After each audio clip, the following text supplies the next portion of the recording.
Hello you guys, welcome to the Ranting Shop. It's me Melissa, and today I'm gonna put the finishing touches on Love is Blind Season 2. It is a Netflix show about dating blind, and to me it seems to make more sense than Love at First Sight. But let's just get on with things. First we're gonna start with the couple Danielle and Nick, and watching this couple throughout the episodes, I came to the realization that Daniel is gonna have a long road ahead of him. Sorry, Nick is gonna have a long road ahead of him with constantly trying to calm Danielle down and get her to a space of just logic as opposed to straight panic, because it seemed like she was always in a mood of panic, and that is not the best state to be in. I do understand the nature of them getting together is a bit weird, but I did see that Nick was having to console her a lot. He had to how do I say, be there for her a lot emotionally, console her and everything like that. And I just feel like that's a lot of work. That is a lot of work to have to do to somebody for the rest of your life, or with somebody for the rest of your life. I do hope that with time they work on that, because that is definitely not something to carry through into a long-term relationship. If you guys wanted to know, they did the ceremony, both said I do. I'm happy for them. However, I'm a little bit skeptical because Danielle seems like she's gonna put him through a lot, and it seemed like he balances her out because he is more on the calmer side. Hopefully that works for them. I wish them all the best. Okay, next couple we have is Natalie and Shane. Now, I said last episode, last review, that I hope that Natalie did not get with him. I felt like it, because just based on what we were seeing about their interactions, it just seemed as if Shane was not the best at communicating. And I feel like, yes, they're best friends and they find each other, like they love each other, so to speak, but I feel like that fundamental difference in their personalities is what would break them. It may not have been now, but it would have definitely been later. And I feel like even some red flags were, even I mentioned it the first time, even in the pods, him feeling the need to blow up on her when she did nothing wrong. He was just caught in a sticky situation, and instead of just explaining it rationally, he decided, okay, let me make her feel as guilty as possible for my mistake. And even after they got engaged and they would speak on the beach, just not even deep situations, you would get offended because he feels like Natalie jokes around too much and he wants this validation so much. And I feel like she felt as if it was a joke that he needed all this validation, because she's thinking he's so attractive. What validation does he need? But perhaps throughout his life he's been insecure, maybe not physically, but just an internal insecurity about whatever it is. And it seemed as if she was kind of provoking the insecurity that he had. Maybe he feels like he's not an adequate partner. Maybe he feels like he cannot necessarily go toe to toe with her, like they're not on the same level, it seems. So he had to like overcompensate, and even very light jokes he would take it to heart, like silly things she would say that should not even bother anybody was bothering him. And that speaks a lot to his unresolved insecurities that he felt the need to put out on Natalie. And I'm so happy that during the ceremony, I'm happy that they had that fight before the ceremony happened, because I feel like it could have been a self-sabotaging thing from Shane's part. But I also feel like it was good for Natalie to come to the realization that she had been sweeping a lot of things with him under the rug because, oh, he's my best friend, and oh, we love each other so much. But I feel like there are certain things that was staring her in the face that she was willing to ignore because of that connection that she had with him.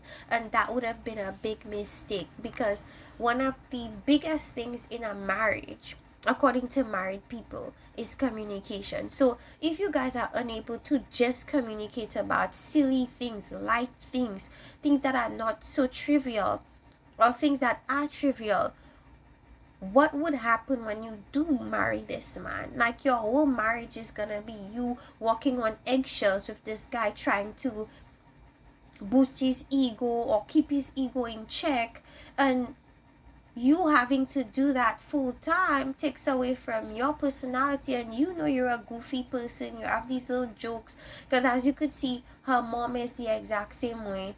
And so that's what she does. She tells little jokes, not that she means it to be disrespectful or anything, it's just what she does, and she'd have to cut down on that because he cannot take a simple silly joke. I just found that was ridiculous.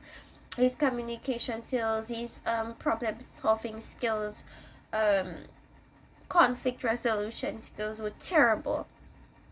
And I feel like she would constantly have to be battling against his insecurity and his inability to communicate, and that to me didn't seem like a very happy union, to be honest with you. Shayna must be super happy since she wanted him so much. She could have him. I do not feel like he's ready for marriage, so he could go off to Shayna if he pleases. That would be the best thing for Natalie, because I don't think Natalie deserves a Shane. She deserves somebody that she doesn't have to tiptoe around. Alright, so they went their separate ways. And even then, they came back together after the failed wedding ceremony thing. And he was pissed. And I felt like he's pissed not even because he understood where she was coming from, but more so because he was embarrassed in front of everybody. And that's what I think it was. But even then, he felt rejected. I feel like he was trying to take jabs at her to say, oh, I meant everything I said. And of course, anybody would think, oh, so you meant you hated me and all these things. And so he's trying to make it a big quarrel when she's just trying to look for clarification. And I believe that he made it a big deal because it was true that he probably hated her in that moment. Like, for you to go to the extent to say you hate somebody, that's a lot. And somebody you barely know, somebody you call your best friend, somebody you claim to love, if she had said yes, there would be a lot of verbal abuse that she would have taken in the name of, oh, I've never felt this connection with anybody else, and that would have been to her detriment. So praise the heavens, they were looking for her at her best interest, and they did her very well. Next person we're going over to is Salvador and Mallory. Now, Salvador always had his little insecurity and reservations about Mallory, particularly about that Jared conversation. And I feel like there was a lot of trust that he just did not have with Mallory. And I feel like Mallory also didn't trust him 100% because things happened on both sides. Her conversation with Jared happened and he overheard, that made him insecure. The whole situation about some female calling up his sisters and crying and blasting him is something that she had to deal with on his side. And I think for both of them, it was a cute thing, but I just never got the sense that Mallory was in it 100%. She always looked like she wasn't sure. Like, even though she didn't verbalize it, her facial expressions always looked unsure. And although she said she loved Salvador, it seemed more so like a sibling as opposed to like an intimate partner, basically.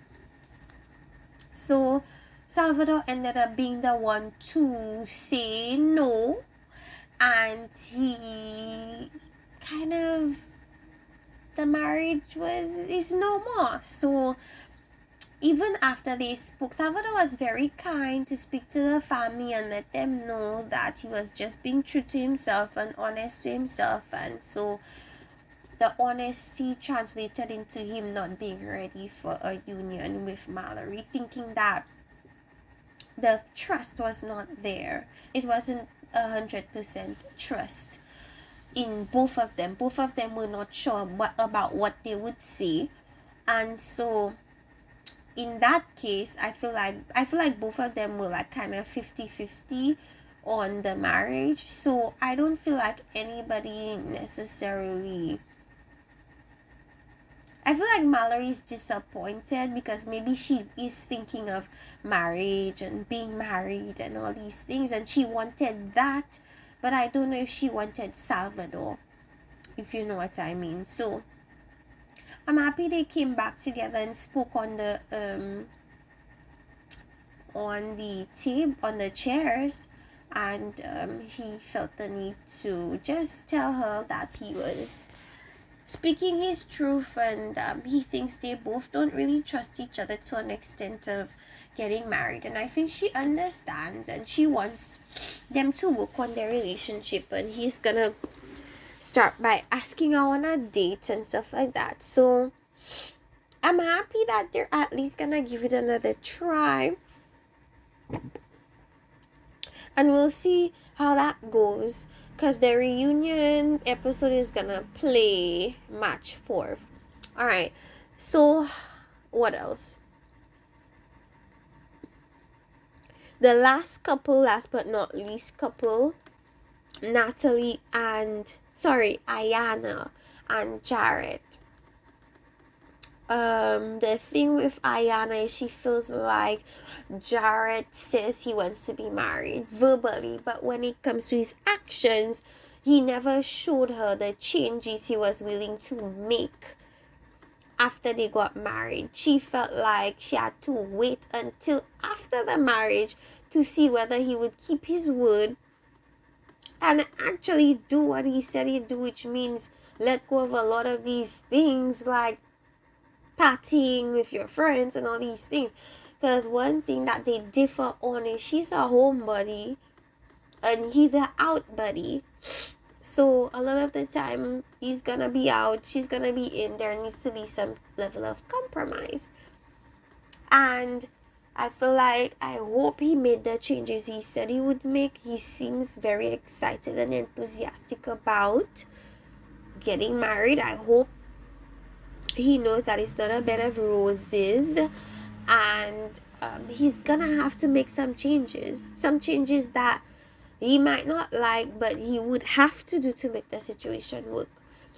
Because when you're dealing with a homebody, you need to be able to draw a balance between your extrovertness and her introvertness, and it can be done if both of you are willing to compromise and sacrifice. So there you have it. They both said yes to each other, even though Iyanna took a long time before she answered. He was really relieved when she said yes. So the dad was also relieved. The dad was the one officiating the wedding. He was super relieved. It was a very emotional thing to see. Even both of them secretly, actually I shouldn't say secretly, but both of them mentioned being thugs when they were crying. So they do have some similarities. So what can I say? This season gave us two successfully married couples. They gave us Danielle and Nick, and they gave us Jarrett and Iyanna. As for the other couples, I do have hope with Salvador and Mallory a little bit. Maybe they'll work on things, I'm not sure.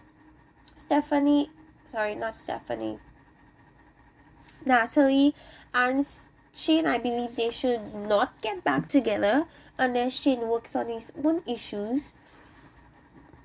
And yeah, that's it. That's my review. Let me know what you guys think in the comment section. Like, subscribe, and let me know what you guys think. See you later. Bye.